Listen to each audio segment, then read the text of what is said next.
तो दोस्तों, आज आपको होली पर एक नई कहानी सुनाता हूँ। मुझे उम्मीद है कि इससे पहले आपने कभी ऐसी कहानी नहीं सुनी होगी। होली यानी होलिका दहन। होलिका जो थी वो कोई अच्छे काम तो करती नहीं थी, बल्कि भगवान विष्णु के भक्त प्रहलाद को नष्ट करने के लिए, मारने के लिए हिरण्याकश्यपु ने अपनी बहन होलिका को यह आदेश दिया।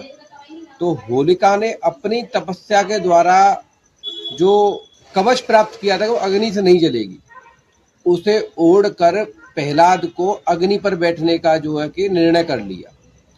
किंतु भगवान विष्णु की महिमा से हुआ कुछ ऐसा कि भाई होलिका तो जल गई और भक्त प्रहलाद बच गए।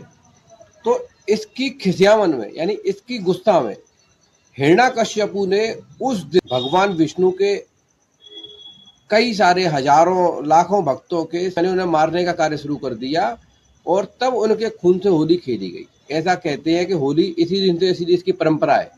हमारे यहाँ, आपके यहाँ, सबके यहाँ होली का दहन भी इसीलिए करते हैं।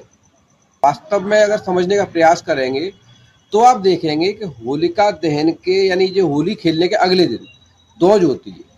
हम सभी सनातनी लोग उस दौज को बड़े ही उमंग के साथ मनाते हैं, क्योंकि वो दौज इस चीज का प्रतीक है कि जब हिरण्याकश्यप ने इतने अनन्य भक्तों का क्रूरता से हत्या कर दी, तो स्वयं भगवान नारायण नरसिंह का अवतार लेकर खंबे में से प्रकट हुए और उन्होंने हिरण्याकश्यप के वक्ष स्थल को चीर कर उसका जो है कि अंत किया। उस खुशी में उसके अगले दिन सभी बहनों ने अपने भाइयों के मस्तक पर तिलक किया और भगवान से उनकी लंबी उम्र की कामनाएं की। होली एक ऐसा त्योहार है जिसे कि हम सभी लोग हर्ष के साथ मनाते हैं।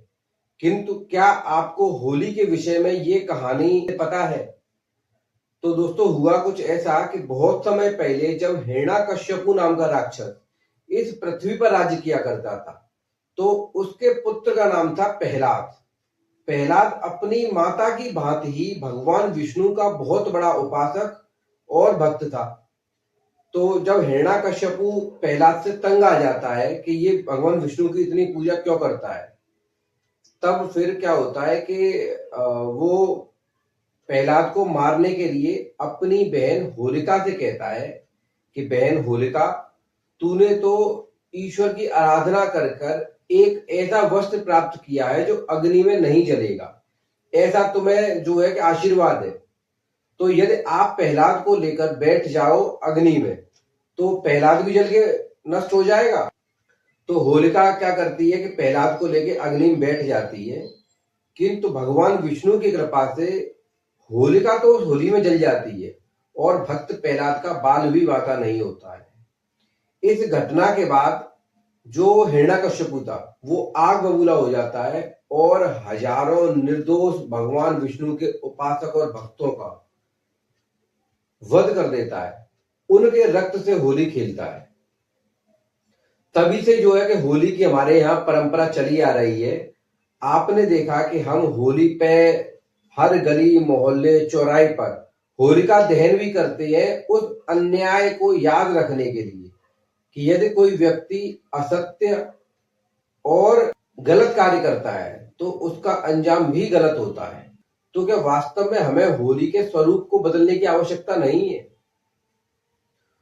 और दूसरी, मुझे ऐसा लगता है कि जब हिरण्याकश्यपु ने हजारों विष्णु भक्तों का वध किया, उसके बाद उसके अगले दिन यानी जब हम दौज मनाते हैं, तो उस दिन भगवान नरसिंह ने पत्थर के खंभे से प्रकट होकर हिरण्याकश्यपु के वक्ष स्थल को चीर कर उसका वध कर दिया था। उसकी खुशी में कि एक पापी, एक दुराचारी राजा इस पृथ्वी से भगवान ने उसका वध कर दिया, तो उस खुशी में उस दिन सभी बहनों ने अपने भाइयों के मस्तक पर तिलक कर कर उनकी लंबी उम्र और सुख शांति के लिए प्रार्थनाएं की। तब से हम मनाते हैं दौज का त्योहार। तो आप मुझे कमेंट करके बताइएगा दोस्तों कि मेरी ये जो कहानी है, क्या ये सही नहीं है? और यदि आप हमारे साथ जुड़ते हैं तो हम आपको बता दें कि हम सनातन के सभी मंदिरों की यात्रा कर रहे हैं।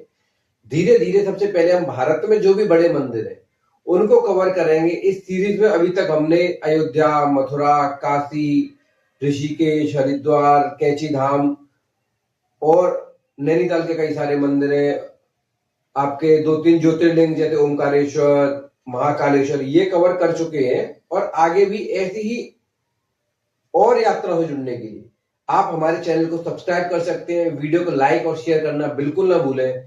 फिर मुलाकात होगी एक और नई वीडियो में, तब तक के लिए जय श्री राम।